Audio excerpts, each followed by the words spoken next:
Hi guys, welcome back to Math Freak channel. Today we're gonna take a look at factoring trinomials. This is a very fundamental topic in algebra, so let's just dive into it. The first problem that we're gonna look at is x squared plus 5x plus 6. Alright, so we're gonna use the AC method for these, and we're gonna do that because this method works for every single type of factoring problem. You can use this method to factor basically any problem.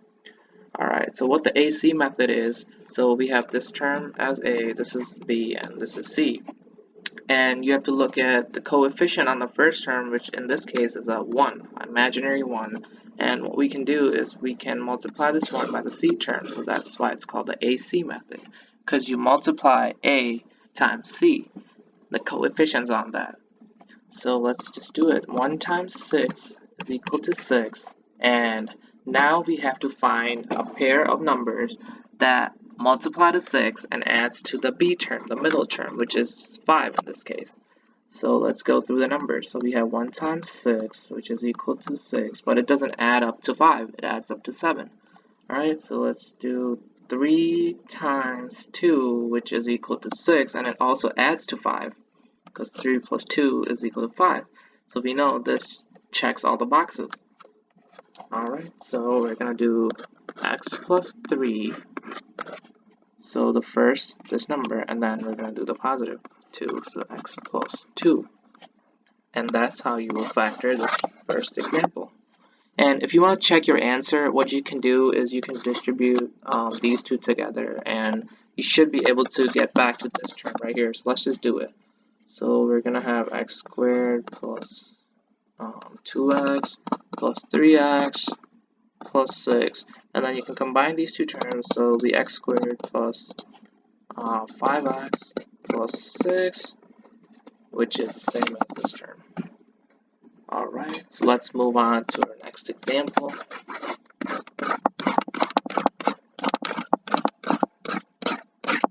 This AC method, you can use it for any factoring problem. Very easy. All you do is follow these steps that I'm about to write down. So the steps, what we can do is you have to find the coefficient. Find coefficient on the A term, the first term, and multiply it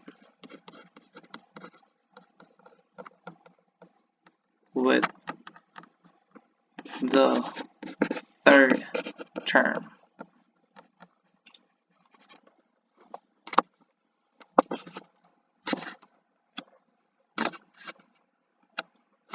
Alright, so we're gonna do, let's say we have 2x squared minus 3x minus a 2. Now our coefficient on the first term is not a 1, so it's a 2, and so we can still use this method, and that's why I like it, because you can use it. It doesn't matter what the coefficient is on the first term now. You can use this method to solve these problems. So make sure you count this negative 2, this negative sign, because it deals with that 2, so it goes in, so it's negative 2 there. So we do 2 times negative 2, which is equal to negative 4. And so we drop this term down, so we have a 2x squared. Alright, and then you also drop this term down, a negative 2, and you need to find this, what goes in the middle. So we need to find a pair of numbers that multiply to negative 4 now and adds to negative 3. So let's do negative 4 times positive 1. This multiplies to negative 4 and it adds to positive 3. So we can put minus 4x plus 1x, because it's a positive 1 and a negative 4 here. Alright, so now we can basically factor out whatever we can. So we can factor out 2x, and what's left is x minus 2. And if you distribute this back in, you should be able to end up with this thing. Now, whatever you have over here in parentheses, you can directly write it down over here. And what we're missing in this term is a 1. And in order to check that, you can just distribute these back in, and you should be able to end up with that.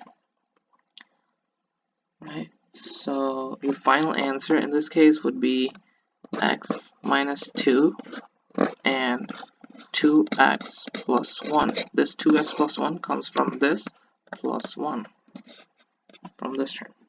So that's your final answer. And you can just check it by distributing it back into each other.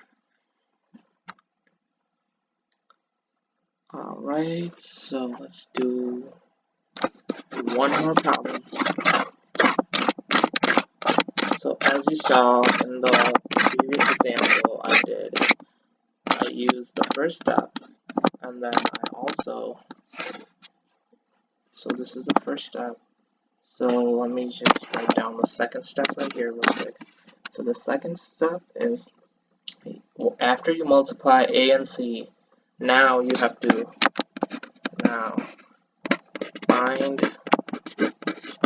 a pair of numbers that multiply to that AC term and adds to the middle term, which is B, to the B term. And then you can factor out whatever you want. So factor out whatever you can and simplify.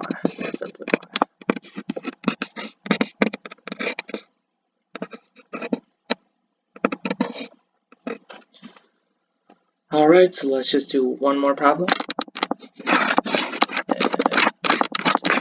The third problem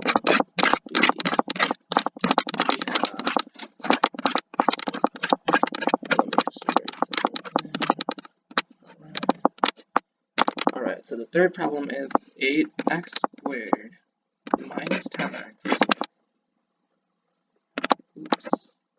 minus 10x plus 3. So again, you take that coefficient on that first term, which is A, this is B, this is C, multiplied by that third term. So in this case, we have a positive, so it's 8 times positive 3, which is equal to 24. Now we have to find a pair of numbers that multiply to 24 and adds to negative 10. So let's say negative 6 times negative 4. So these add up to negative 10. Negative 6 minus 4 would be negative 10, and negative 6 times negative 4 would give you positive 24, because they're both negative. So negative times negative is a positive.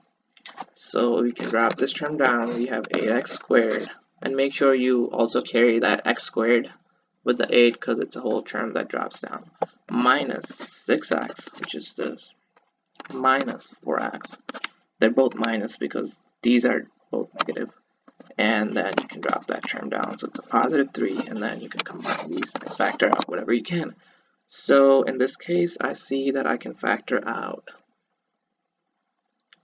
2x, and I have x, actually 4x, minus 3.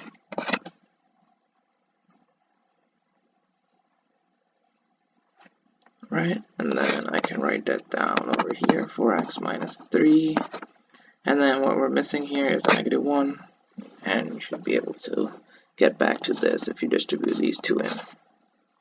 So our final answer would be 2x minus 1 and 4x minus 3, and that should be your final answer.